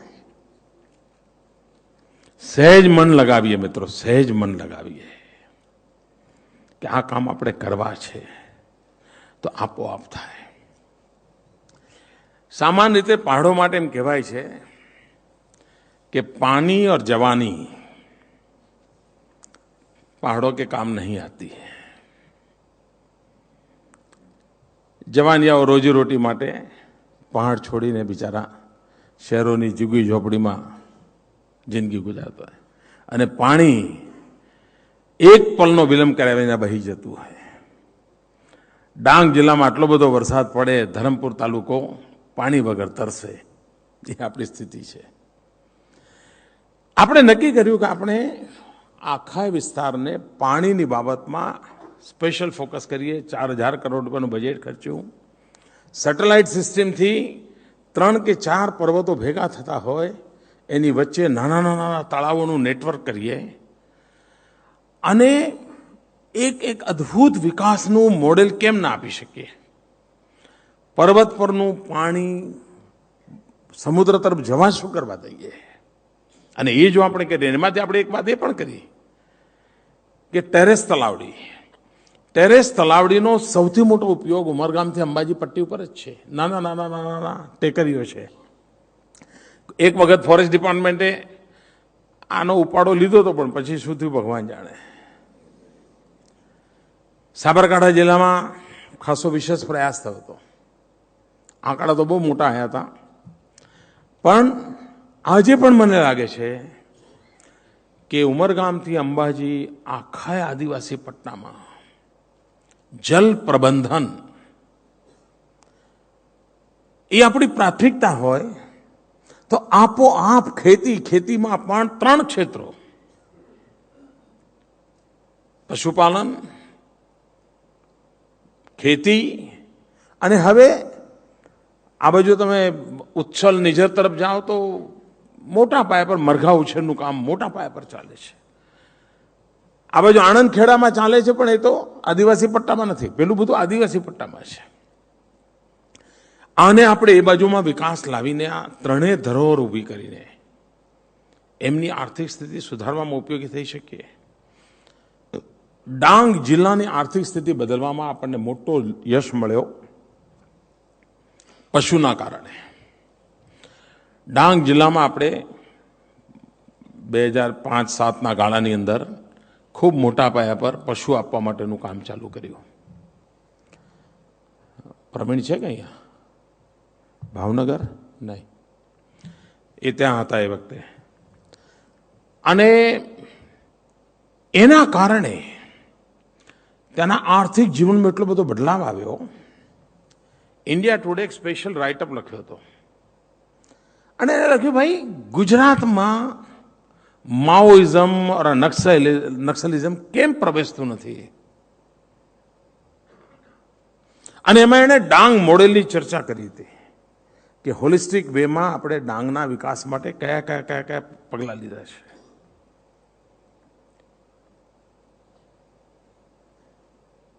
આપણા મનમાં વિચાર ના આવે કે આપણે ડેરી ઉદ્યોગ આટલો મોટો હોય, ઇવન સાબરકાંઠાનો ડેરી ઉદ્યોગ હોય, પણ સાબરકાંઠામાં ટ્રાવેલ બેલ્ટનું કોન્ટ્રીબ્યુશન મિનિમમ છે. પંચમહાલમાં ડેરી છે, પણ પંચમહાલના ટ્રાવેલ બેલ્ટનું કોન્ટ્રીબ્યુશન મિનિમમ છે. ડાંગમાં તો ચિલિંગ સેન્ટર પણ નહોતું. જે ગુજરાત શ્વેત ક્રાંતિ માટે વખણાતું હોય એ ગુજરાતનો આદિવાસી શ્વેત ક્રાંતિનો સિરમોર કેમ ના બની શક્યો? શું ખૂટ્યું ભાઈ? અને એના માટે કોણ જવાબદાર? એવું તો ના હોય કે ભાઈ હશે એમના નસીબ, અહીંયા પેદા થયા છે ને થશે મોટા, પતી જશે બધું. એવું ના હોય ભાઈ. જો બધે વિકાસ થતો હોય તો આ વિકાસના હકદાર આ લોકો પણ છે. આપણે વચ્ચે ટેલેન્ટ પૂલનો એક કાર્યક્રમ કર્યો, અત્યારે પણ નાના મોટા પાયા પર ચાલુ છે. અને આપણા ધ્યાનમાં આવ્યું કે એટલા હોનહાર બાળકો છે આદિવાસીઓના, એટલા હોનહાર બાળકો છે. સહેજ એમને સહેજ ટચઅપની જરૂર છે એમ કહું તો ચાલે. કોઈક તો એમની આંગળી પકડે. સ્પોર્ટ્સની બાબતમાં ગુજરાત શહેરી છોકરાઓ સ્વિમિંગમાં નામ રોશન કરી રહ્યા છે. આદિવાસી છોકરાઓ તીરંદાજીમાં નામ રોશન કરી રહ્યા છે. આપણું નસવાડી તીરંદાજી માટેનું એક લગભગ, અને સરકારનો રોલ બહુ પછી આવ્યો છે એમાં, પોતાની રીતે બધા છોકરાઓ ઊભું કરેલું આદિવાસી છોકરાઓએ. અને તીરંદાજીની બાબતમાં નસવાડી એક મોટું સેન્ટર બની રહ્યું છે, વિકસી રહ્યું છે. આપણે વિસ્તારમાં કામ કરતા તો આપણા ધ્યાનમાં આવે, અરે ભાઈ આને જરા પ્રમોટ કરીએ. સરદાર સરોવર ડેમ પર લોકો જ્યારે ઓવરફ્લો થતો હોય ડેમ અને જોવા આવતા હોય તો એને એ ખબર હોય છે કે એ નજીકમાં નસવાડીમાં તીરંદાજીનું ક્ષેત્ર જે જાઓ, તમે બી તીરંદાજી કરતા જાઓ. ચલાવશે તીર, જ્યાં વાગ્યું ત્યાં ખરું, પણ કમસે કમ 5-25 રૂપિયા આપતો તો જશે. કહેવાનો તાત્પર્ય આ છે મિત્રો કે આના માટે કોઈ આમ ફોર્મ્યુલા ના હોય. કોઈ MBAમાં ભણીને આવીને આમ કરે, આ કરી દે, આ થાય, આ કરી દે, એવું ના હોય. એની વચ્ચે જીવીએ એટલે આપણને રસ્તા સૂજે છે. કે આપણે આ રીતે આવી રીતે કામ કર્યું તેનું પરિણામ મળી શકતું હોય છે. આપ વિચાર કરો કે મધ્યપ્રદેશનો જામવા જિલ્લો, ઇન્દોર બેલ્ટ, મઉ, આખો જે માલવા પ્રદેશ કહે છે મધ્યપ્રદેશનો, એની રુચિ, વૃત્તિ, પ્રકૃતિ, પ્રવૃત્તિ બાય એન્ડ લાર્જ આપણા દાહોદ જિલ્લાને મળતી આવે છે અને છોટાઉદેપુરના ઉત્તરી હિસ્સાને મળતી આવે છે. હવે એ સોયાબીનમાં લીડ કરે અને આપણે સોયાબીનમાં ના હોઈએ, આવું કેવું ભાઈ? દાહોદ જિલ્લો અને એક જમાનામાં તમને ખબર હશે કે દાહોદ તુવરની દાળ માટેનું મોટું મથક હતું અને આખા મધ્યપ્રદેશના પટ્ટામાંથી જ્યાં તુવર પકાવતા હતા એ દાહોદની મિલોમાં એની પ્રોસેસિંગ થતું હતું અને હિન્દુસ્તાનભરમાં દાહોદની તુવરની દાળ વેચાતી હતી. મધ્યપ્રદેશના લોકો તુવરમાંથી સોયાબીનમાં શિફ્ટ થઈ ગયા અને એના કારણે દાહોદની ઇકોનોમીનો મોટો ફટકો પડ્યો. તમે આ બધું સ્ટડી કરતા હશો નહીં, મને ભગવાન જાણે, સત્યા શું છે, આવું જ છે ને બધું. હવે કોઈએ વિચાર કર્યો ચલો ઓકે ભાઈ, દાહોદની અંદર હવે દાળની મિલોનું કામ ઘટતું જાય છે, તો આપણા ત્યાંના ખેડૂતોને સોયાબીન તરફ વાળવા માટેની કોઈ આપણી યોજના છે કે જે એ ફૂલ પર ગયો છે? દાહોદનો ખેડૂતને તમે મળો તો એ ખેતર જેવું છે નથી કહેતું, હું ફૂલવાડી જેવું છે એમ કહું છું. પણ ફૂલનું આયુષ્ય એટલું ટૂંકું હોય છે, એના માર્કેટના એટલા મોટા પ્રશ્નો છે. મુંબઈ એને નિકટમાં નિકટ મોટું માર્કેટ મળે ત્યાં સુધી દાહોદ જિલ્લાના ખેતરોમાંથી ફૂલ દાહોદ આવે, દાહોદથી મુંબઈ જાય, ત્યાં સુધીની આખી પ્રક્રિયા એટલી લાંબી છે. આજે એને આપણે એ પ્રોસેસ પણ જે પ્રયોગ વલસાડ અને નવસારીના ખેડૂતોએ કર્યો છે ને, જેનો લાભ હવે આદિવાસી રહે છે, લગભગ વિદેશની ફૂલોની ખેતી ત્યાં થવા માંડી છે. એનું આયુષ પણ લગભગ 50-60 કલાક હોય છે. અને હવે તો એમાં આપણા જ લોકોએ લોકલ ટેકનોલોજી દ્વારા જે પાણી છે, પાણી કલરવાળું પાણી એને ઇરિગેશનમાં વાપરે છે, અને પરિણામે જે કલરનું પાણી વાપરે એ કલરનું ફૂલ તૈયાર થાય છે. હવે એને ધીરે ધીરે એક સારું માર્કેટ ઊભું થયું છે, એટલે અમદાવાદ સુધી યા મુંબઈ સુધી એ બધા ફૂલ વેચાય છે. પણ દાહોદમાં મોડર્નાઇઝેશન નથી થયું. પરંપરાગત જૂની ફૂલોની ખેતી થાય છે અને એ લોકો ફૂલોની ખેતીમાં પણ ગયા 8-10 વર્ષથી જ વળ્યા છે. એને આધુનિક કેવી રીતે કરી શકાય? મિત્રો, ફૂલોનું વેલ્યુ એડિશન, આદિવાસી ક્ષેત્રમાં જો ફૂલો થાય ને ફૂલોનું વેલ્યુ એડિશન થાય, તમારામાંથી માર્ક કર્યું હશે તો આજકાલ ફૂલના ઉપર પણ લેસર ટેકનિકથી પ્રિન્ટિંગ થાય છે. ગુલદસ્તો આપો તો વરવધુના નામ સાથેનું તમને ફૂલ મળે છે, ફોટા સાથેનું ફૂલ મળે છે. પરંતુ આ વ્યાપક રૂપે વેલ્યુ એડિશનનું કામ આપણે કરાવી શકીએ? ટેકનોલોજી કોઈ મોટી એક્સ્ટ્રાઓર્ડિનરી ટેકનોલોજી, સામાન્ય ટેકનોલોજી છે. સવાલ એ છે કે આપણી પરંપરાગત બાબતો જ, એ પરંપરાગત બાબતોને આપણે કેવી રીતે કરીએ? આપ વિચાર કરો, આપણા દક્ષિણ ગુજરાતના જંગલોમાં બાંબુ થાય છે, પણ પતંગ માટેનો બાંબુ આપણે આસામથી લાવીએ છીએ. જે ગુજરાત 400-500 કરોડ રૂપિયાનો પતંગનો વેપાર કરતો હોય, જે પતંગમાં બાંબુની જરૂર હોય, પણ આપણે પતંગ માટેનો બાંબુ આસામથી લાવીએ છીએ, તો આપણા ફોરેસ્ટ ડિપાર્ટમેન્ટને, આપણા એગ્રીકલ્ચર ડિપાર્ટમેન્ટને ક્યારેય વિચાર આવ્યો કે ભાઈ એવું તે શું ખૂટે છે કે જેના કારણે ગુજરાતનો પતંગ બનાવનારો માણસ છેક આસામથી બાંબુ ખરીદીને લાવીને વેરેન્ટર વધારે છે? આનું કારણ શું? કારણ કે આપણે માઇન્ડ એપ્લાય નહીં કર્યું કે એને જે પ્રકારનો બાંબુ જોઈએ છે એ સાઈઝનો બાંબુ મળતો નથી. આપણા બાંબુની 2 ગાંઠ વચ્ચેની જગ્યા ઓછી છે, ગાંઠો પાસે છે આપણા બાંબુની, અને એના કારણે પતંગ માટે જે સાઈઝની સળી જોઈએ મળતી નથી. હવે જો આ ન મળતું હોય તો એનું ફર્નિચર પણ ના બને. નજીકની ગાંઠોવાળો બાંબુ હોય તો આપણને કોઈને એમ થયું કે ભાઈ આટલું બધું જેનેટિક સાયન્સ ડેવલપ થયું છે, ફોરેસ્ટ ડિપાર્ટમેન્ટ આટલા બધા રૂપિયા બગાડે છે, સોરી બગાડે છે એવું ન કહેવાય,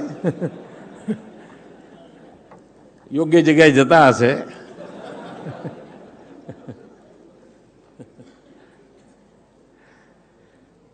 સવાલ મિત્રો મારા આ છે કે તમને લાગે છે આ વિચાર કરો 15,000 કરોડ રૂપિયાનું પેકેજ 17,000 કરોડ રૂપિયા ખર્ચતી હોય સરકાર 40,000 કરોડ રૂપિયાનું નવું પેકેજ તમારી સામે મૂક્યું હોય સક્ષમમાં સક્ષમ અધિકારી આપ્યો હોય રાજ્યના સૌથી સિનિયર સચિવો આવા વિકાસવાળા તાલુકાઓના દત્તક લઈને બેઠા હોય અને છતાંય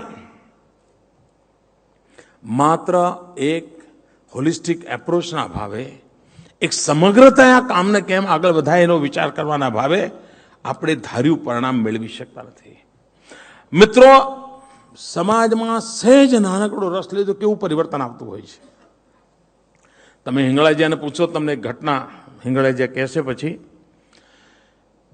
આપણે ત્યાં અંબાજીમાં ભાદરવી પૂનમે લાખો લોકો આવતા હોય છે અને દર વર્ષે અનુભવ એવો કે રોજ સાંજ પડે 50-100 ખિસ્સા કપાણા જ હોય.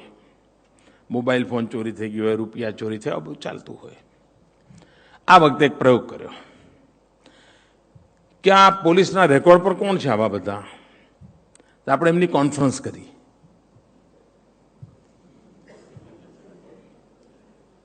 ઝડપી ખિસ્સા કાપવાવાળા કોણ છે, ધીમે ખિસ્સા કાપવાવાળા કોણ છે, સરકાવીને લેવાવાળા કોણ, બધી વેરાયટી જ હતી. માસ્ટરી વધારે. એમને બોલાયા, એમનું મોરલ ટ્રેનિંગ કરી, મોરાલિટીના ગ્રાઉન્ડ પર. એમને જ આપણે નોકરી રાખ્યા. અંબાજીના ભાદરવી પૂનમના મેળા વખતે 11-12 દિવસ 100 રૂપિયા એમને રોજમદારી આપી. તમને આશ્ચર્ય થશે સાહેબ, એક ખિસ્સું કપાણું નહીં. એનો અર્થ એ થયો કે ખરાબમાં ખરાબ માણસમાં પણ સદપ્રવૃત્તિ પડી છે. કોઈક સહેજ એને ધ્યાન કેન્દ્રિત કરે, સહેજ રસ લે તો આપણે કચરામાંથી કંચન બનાવવા માટે દુનિયાભરના બધા ટેન્ડરો આપીએ છીએ. આ સમૃદ્ધિ પડી છે, એને સહેજ ખીલવવાની જરૂર છે. આ તમને થાય કે આ કંઈ સરકારનું કામ છે? મિત્રો, આપણું જ છે. મને નોકરી આપી ત્યારે આ કામ લખ્યું હતું? નહોતું લખ્યું ભાઈ,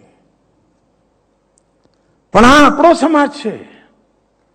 આપ વિચાર કરો. મને ખબર છે કે આપણે ત્યાં કઈ ચોરી ડકૈતી થાય તો ઘણા બધા કેસમાં ગુનેગારો પકડાય નહીં. એટલે પછી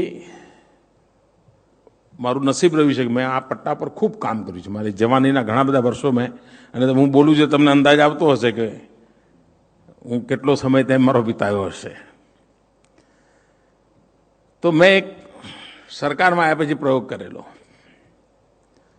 કે હોળીના તહેવાર હોય ત્યારે આ વિસ્તારોમાં જઈને તમે ગોઠવાઈ જાઓ. જેમણે આવી બધી પ્રવૃત્તિઓ કરી છે બધા પકડાઈ જશે, કારણ હોળી કરવા ઘેર આવે જ.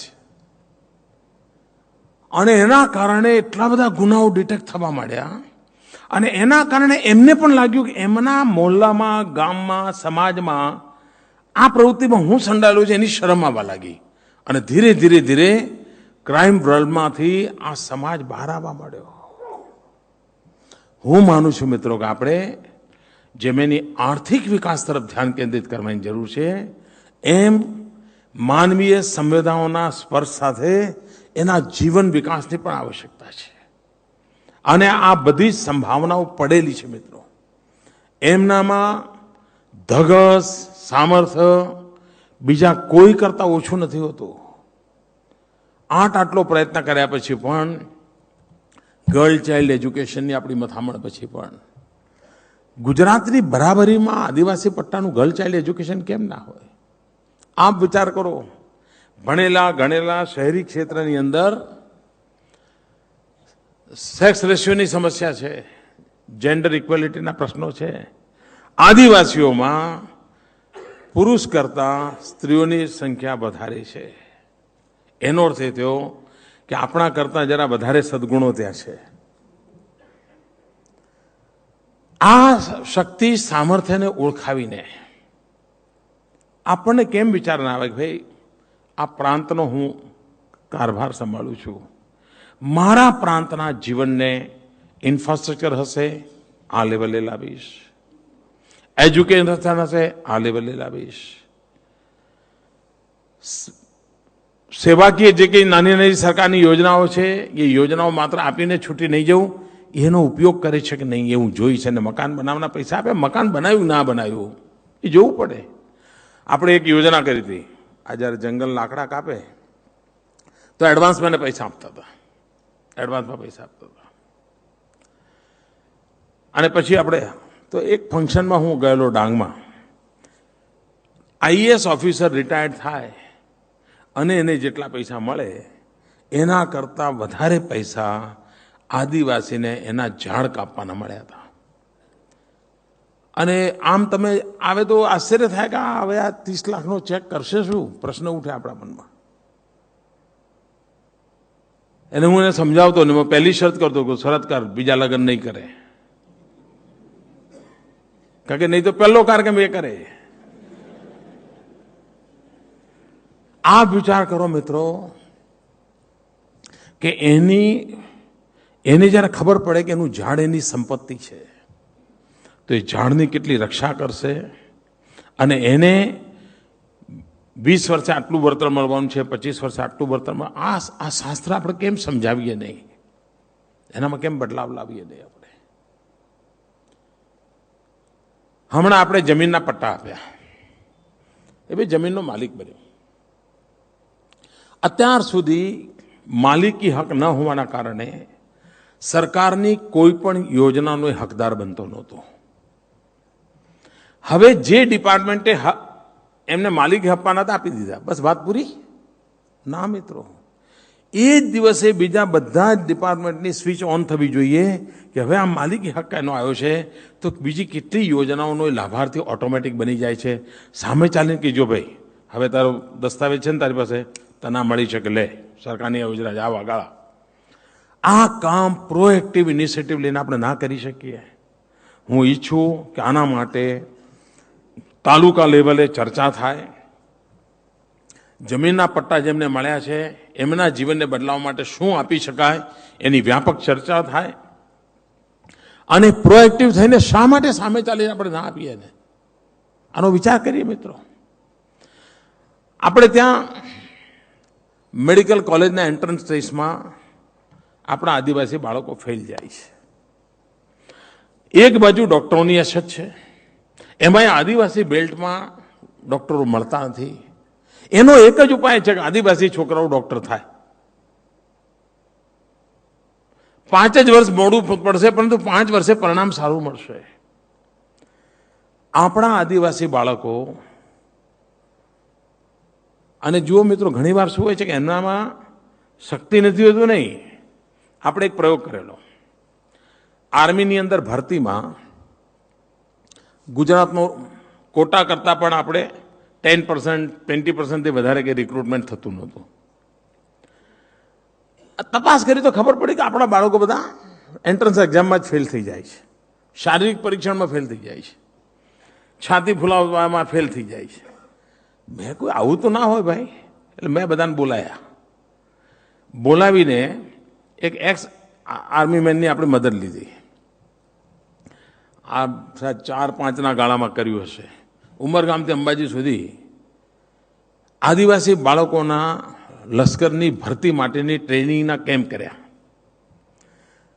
આપણા ધ્યાનમાં આવ્યું કે એને બિચારાને સિસ્ટમેટિક છાતી ફૂલાવતા આવડતી નહોતી. દોડવાની બાબતમાં એને ખબર નહોતી કે એની પદ્ધતિ કેવી રીતે દોડાય. સહેજ સુધારો કર્યો, સહેજ એમની ટ્રેનિંગ કરી, અને પછી જ્યારે ભરતીનો કાર્યક્રમ થયો, ગુજરાતના લોકો જે 10%, 12%થી ઉપર નહોતા જતા, આપણે 35-40% રિક્રુટમેન્ટ થયું હતું. અને આપણા ખૂબ આદિવાસી છોકરાઓને સિક્યુરિટી ફોર્સીસની અંદર જોબ મળી. મિત્રો, મેડિકલમાં પણ તાલુકા કક્ષાએ આપણા ઇનિશિયેટિવથી આવા બાળકો માટે કોચિંગની વ્યવસ્થા કેમ ના કરીએ આપણે? સરકાર બજેટ આપવા તૈયાર છે. અને હું તો ઈચ્છું કે ગુજરાતના બધા જ આદિવાસી તાલુકાઓમાં આદિવાસી બાળકોને મેડિકલ એન્ટ્રન્સ ટેસ્ટના કોચિંગ માટેની સ્પેસિફિક વ્યવસ્થા કરવામાં આવે. એના માટેના લોકો લઈ આવવામાં, ઇવન લોંગ ડિસ્ટન્સ એજ્યુકેશન, સિંગ વગેરેમાં વિચાર કરે તો લોંગ ડિસ્ટન્સ એજ્યુકેશન આપીને પણ આ બાળકો શા માટે મેડિકલની અંદર એન્ટ્રન્સ ના મેળવે? અને આજે જગ્યાઓ ખાલી હોય છે, ટ્રાઇબલ બેલ્ટના બાળકોની જગ્યાઓ ખાલી છે.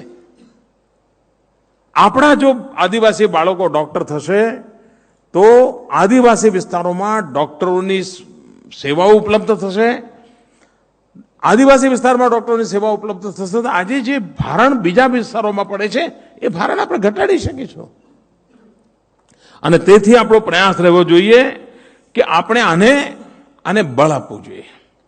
બીજી એક બાબત, વાડી પ્રોજેક્ટ.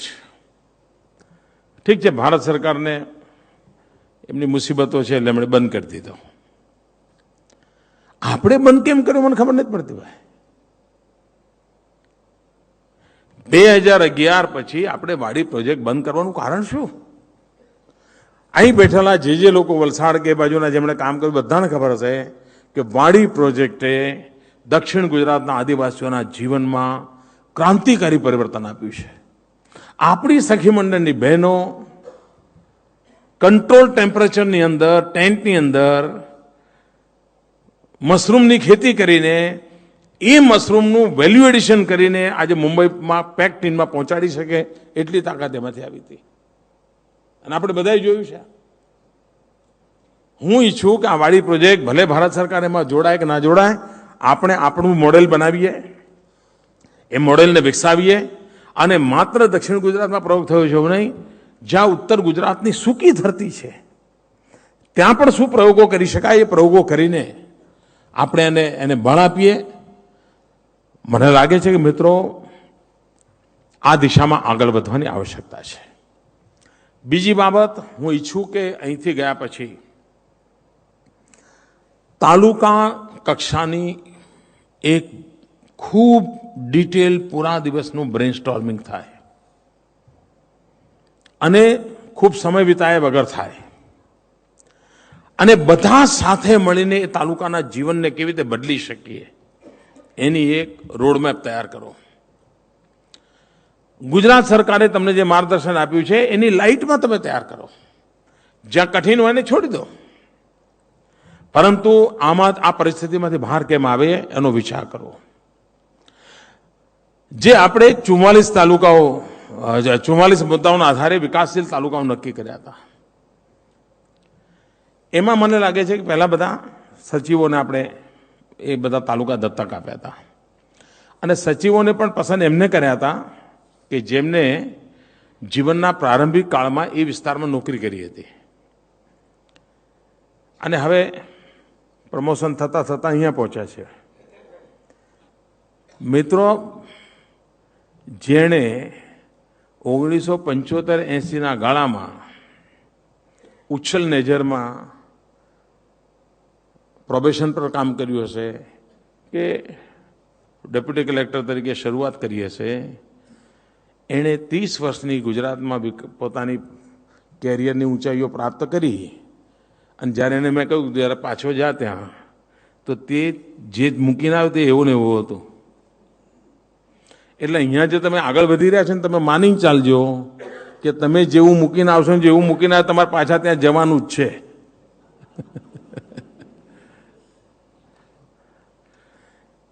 જે સચિવો હવે નિવૃત્ત થઈ ગયા, દાખલા કે રાજગોપાલનજી સાંતલપુર જોતા હતા, એ જગ્યાઓ નહીં ભરાણી હોય, તમે ફરીથી આ બધાને નવી ટીમ જે આવી હશે એને કામ સોંપીને સચિવ કક્ષાના વ્યક્તિઓ આ તાલુકાઓ દત્તક લે એના માટે વ્યવસ્થા કરવી જોઈએ અને એ તાલુકાની કાળજી લેવી જોઈએ.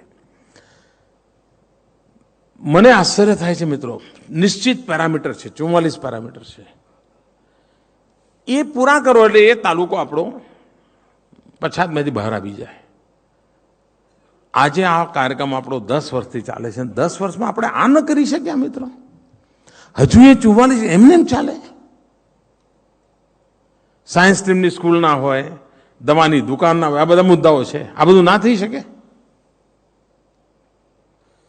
મને લાગે છે મિત્રો એનો અર્થ કે આપણે હોતી હૈ ચલતી હૈ એમ કરતા કરતા જે થયું તે થયું, બસ એવું ના હોય મિત્રો.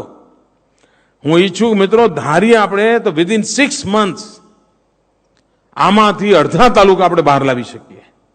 આજે મને નથી સમજાતું શું કારણ છે કે રાપર કે સાંતલપુર કે કલ્યાણપુર કે આ બધા તાલુકા હજુ બી આ 50 તાલુકાના લિસ્ટમાં હોય. કોઈ કારણ નથી મિત્રો. એ જ રીતે ટ્રાઇબલ બેલ્ટની અંદર જ્યાં આગળ એવો તાલુકો જ્યાં આગળ હવે આપણી નર્સિંગની કોલેજ આવી ગઈ હોય અને છતાંય તાલુકો પછાત છે. શું ખૂટે છે ભાઈ? અને આપણી જવાબદારી છે કે આપણે એની ચિંતા કરીએ. આપણે આશ્રમ શાળાઓમાં, બધી સ્કૂલોમાં, ટ્રાયબલ બેલ્ટમાં ખાસ કરીને બાયોમેટ્રિક સિસ્ટમથી હાજરીનું લઈ આવ્યા.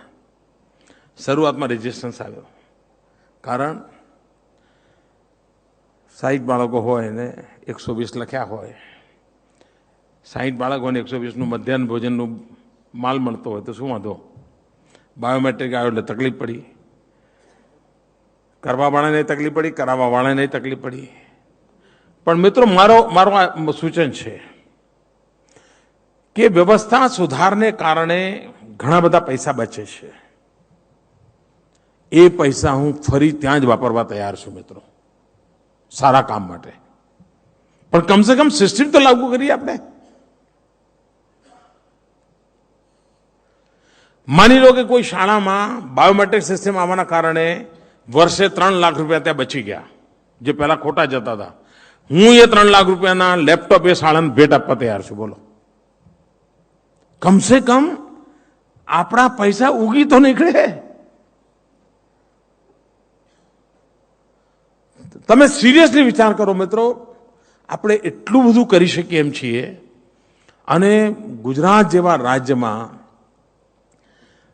6-8 જિલ્લા સાચવવા, 5-50 તાલુકા સાચવવા એ કોઈ અઘરું કામ નથી મિત્રો. વનબંધુ કલ્યાણ યોજનાનું અમલીકરણ આખા દેશ માટે એક મોડેલ રૂપ બની શકે એમ છે કે હા ભાઈ, ક્વોલિટી ઓફ લાઈફમાં ચેન્જ લાવવો હોય તો આ છે, સસ્ટેનેબલ ગ્રોથ કરવો હોય તો આ છે, ગૌરવ કરી શકાય એવી સમાજ જીવનની વ્યવસ્થાઓને વિકસાવી હોય, ધીસ ઇઝ ધ વે. અને હું આગ્રહપૂર્વક ઈચ્છું છું મિત્રો કે આજની આપણી ચિંતન શિબિર એક ચોક્કસ નિર્ણયો કરીને આપણે ઉઠીએ, એક નવા ઉમંગ અને ઉત્સાહ સાથે ઉઠીએ. અને મિત્રો, આ કામને બોજ ન માનીએ. આનાથી મોટું જીવનમાં મિત્રો પવિત્ર કામ કોઈ ન હોઈ શકે. દરિદ્ર નારાયણની સેવા મિત્રો, એનાથી મોટો પરમાત્મા કયો હોઈ શકે? એક આદિવાસીના જીવનમાં બદલાવ આવ્યો મિત્રો. એક કુટુંબ હોય, ગરીબીની રેખાથી નીચે જીવતું હોય, એક બાળક ભણી ગણીને આર્મીની અંદર ફૌજી બને, મિત્રો ભારત માતાની સેવા પણ કરશે અને એના કુટુંબમાં પણ મુસીબતોનો પહાડ જે છે એને પાર કરી જશે. મિત્રો, વિપુલ સંભાવનાઓ પડી છે અને ગુજરાત જેવા રાજ્યને ક્યારે આ પાલવે નહીં. અને મિત્રો, એક વાત નિશ્ચિત છે,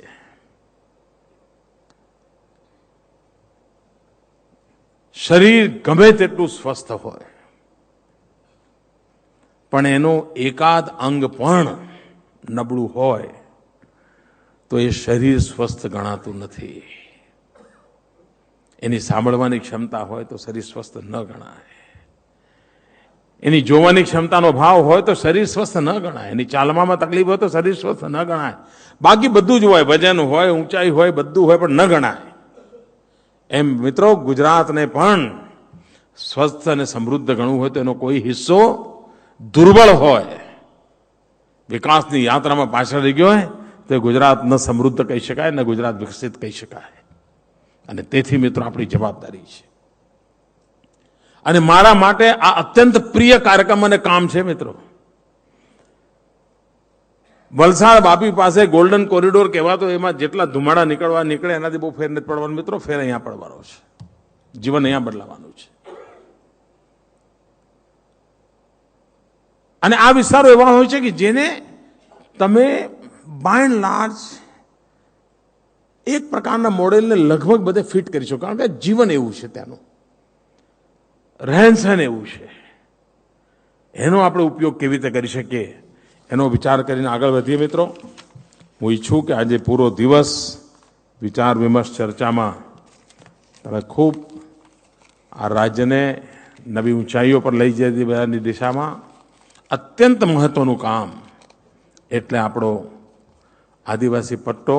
આપણા રતનમાલના શું વિસ્તારના કોઈ છે અહીંયા? રતનમાલના જંગલોના સ્થિતિ શું છે ભાઈ ત્યાં? ગુજરાતના રતનમાલના જંગલોમાં મિત્રો ભાલુ ટુરિસ્ટો માટેનું આકર્ષણનું કેન્દ્ર બની શકે. એક જમાનો હતો જ્યાં રતનમહાલના જંગલોમાં આ સ્ક્રીન અડધો કરીએ એવડા મોટા મધમાખીના મધપુડા રહેતા હતા. આજકાલ તો શું છે ભગવાન જાણે. શાયદ આટલી ઊંચાઈ પર આવો મોટો પ્લેટો જમીનનો રતનમાલના જંગલો સિવાય કાંઈ હોય નહીં. અને પુરાતત્વ વિભાગે પણ રતનમાલના જંગલો જોવા જેવા છે, કારણ કે આટલી મોટી ઊંચાઈ પર પ્લેટો ઉપર પાણીની વાવ શું કરવા બનાવી છે? કોઈ જોઈ શકે નહીં, મને ખબર નહીં, તમારામાંથી કોઈ જાવ છો કે નહીં ભગવાન જાણે. પાણીની વાવ શું કરવા બનાવી હશે સદીઓ પહેલા કોઈ? એનો અર્થ કે એ આખો જે પ્લેટો છે એ પુરાતત્વની દ્રષ્ટિથી સંશોધનનો વિષય હોઈ શકે છે. અને કદાચ એક નવું નજરાણું, મારે પેલા સોનું ભારત સરકાર ખોદવા ગઈ એવું નથી કરવાનું, પણ એટલું સામર્થ્ય મિત્રો પડ્યું છે. સહેજ આપણે નજર કરીએ, રતનમહાલના જંગલો મિત્રો ટુરિઝમ માટેનું એક મોટું એડવેન્ચર ટુરિઝમ માટે પણ રતનમહાલના જંગલો કામ આવે છે. ભાલુ, આટલી મોટી વસ્તી છે ભાલુની ત્યાં. લોકોને માટે આશ્ચર્ય છે કે ભાઈ ચલો આપણા ગુજરાતમાં આ પણ છે. અનેક બાબતો છે ને, આ બધા ડિપાર્ટમેન્ટ પોતપોતાની રીતે જરા માઇન્ડ એપ્લાય કરે તો આ બધી જ સિદ્ધિઓ આપણને પ્રાપ્ત થઈ શકે. ખૂબ ખૂબ શુભકામનાઓ. ધન્યવાદ મિત્રો. ખૂબ ખૂબ આભાર. અને અત્રે ઉપસ્થિત ચિંતન શિબિરના સૌ સભ્ય મિત્રોને વિનંતી કરીશ કે મિત્રો, ઉદ્ઘાટન કાર્યક્રમ અહીંયા સંપન્ન થયો, પૂરો થયો, પરંતુ આપ સૌ પોતપોતાની જગ્યા ઉપર જ બેસી રહેશો. બસ થોડીક જ વારમાં આપણે ટેકનિકલ સેશન શરૂ કરીશું. ઉદ્ઘાટન કાર્યક્રમ સંપન્ન થયો.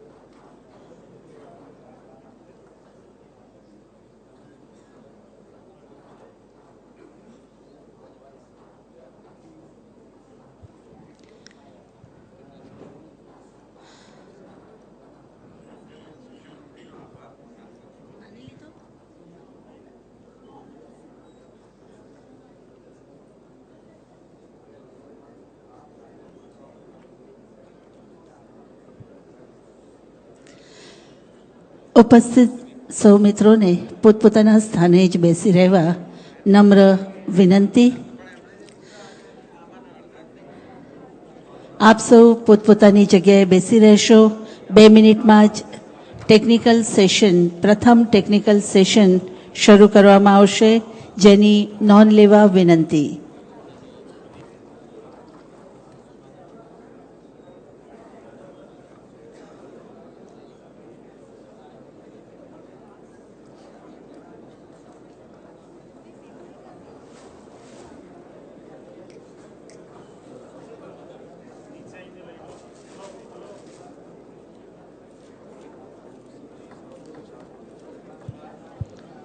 મિત્રો, ફરીવાર વિનંતી કરીશ કે આપ સૌ પોતપોતાનું સ્થાન જાળવી રાખશો. ટેકનિકલ સેશન 1, પ્રથમ સેશન આજના દિવસનું શરૂ કરવા જઈ રહ્યા છીએ. આપણે ઉદ્ઘાટન સમારોહ સંપન્ન કર્યો, પૂરો કર્યો, અને તે પૂર્ણ થયા પછીનું પ્રથમ સેશન હવે શરૂ થવા જઈ રહ્યું છે. માટે મહેરબાની કરીને આપ સૌ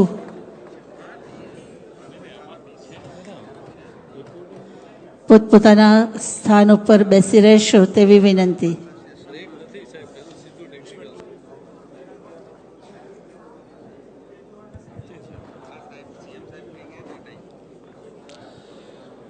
સર્વ પાર્ટિસિપેન્ટ્સ અધિકારીશ્રીઓને નમ્ર વિનંતી છે કે ટેકનિકલ સેશન 1 આપણે શરૂ કરવા જઈ રહ્યા છીએ. આગ્રહભરી વિનંતી એ છે કે આપણી પાસે સમયનો ઘણો અભાવ છે. આપ સૌને નમ્ર વિનંતી છે ટેકનિકલ